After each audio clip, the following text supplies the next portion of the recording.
Angus Robson fell just 6 runs short of his maiden first-class 100 as Monty Panesar claimed his best figures for Essex of 6 for 111 to see his side give themselves a chance of earning the draw on the last day of their LV County Championship match with Leicestershire in Chelmsford.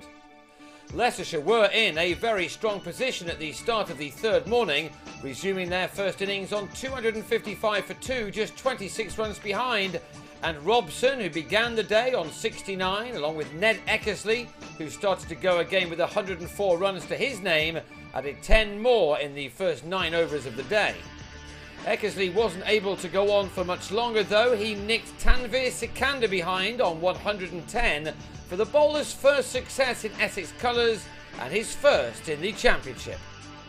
But with Josh Cobb beginning to find some form at last, he and Robson were able to take their side into the lead and bring up the 300 in the process. Robson, younger brother of Sam at Middlesex, needed only 6 more for his maiden ton when he lobbed a catch to short leg off Panesar. It ended a knock which will give the youngster a lot of confidence though. And Leicestershire were still handily placed in spite of losing their 2 overnight batsmen, who had put on 149 runs together for the 3rd wicket. Leicestershire still wanted to bat for much longer to try to get as far ahead of their hosts as possible, and with Cobb looking good after his 50 in his last game, Leicestershire appeared to be on course for a massive first innings lead. Cobb, the acting Leicestershire captain, was well backed up by Michael Thornley, who was playing in his first championship match of the summer. The two added 48 more runs for the 5th wicket, putting them 73 runs to the good, until the innings rather hit the buffers. Panesar found some turn and bounced to have Thornley caught at slip by Mark Patini after making 21. It was the first of 3 wickets in 4 balls for the spinner. More turn out of the rough confused Rob Taylor, who was bowled for 2.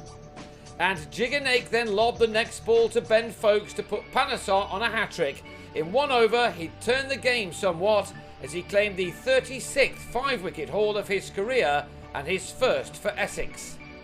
The hat-trick was avoided and Cobb completed his second 50 in successive games. This one had come off 100 balls and contained 7 fours. After such a horrible campaign last summer, it's good to see a talented batsman find his form. And he proved the kind of form he was in with this wonderful shot which carried the ball over the straight boundary for 6. The rot had been ended as the 400 was just about reached. 1 run shy of that in the 138th over of the innings, Cobb was out for 70. Tanveer Sikandar with his 2nd wicket with a favourable LBW decision. Next over, before another run had been added, Anthony Ireland clubbed a ball from Panesar out to Patini in the deep as the former Sussex man now had 6. And he may have been surprised not to bag a 7th as well, with last man Charlie Shrek playing shots like this one. Panesar was to end with figures of 6 for 111 though. Shrek has actually hit some form with the bat at number 11. He made it to 23 in a last wicket stand of 34 before he had a swing and a miss again, but this time was bowled by Greg Smith. So Leicestershire were all out for 433 in the end, having been 354 for 4 at one stage, but the 152 run lead looked to be a good one when Tom Westley nicked Shrek behind in spite of trying to leave the ball alone. Essex were 1 down with only 3 runs on the board, and with 31 overs still to go in the day, Leicestershire would have been dreaming of having 3 or 4 more of the home batsmen back in the hutch before the close.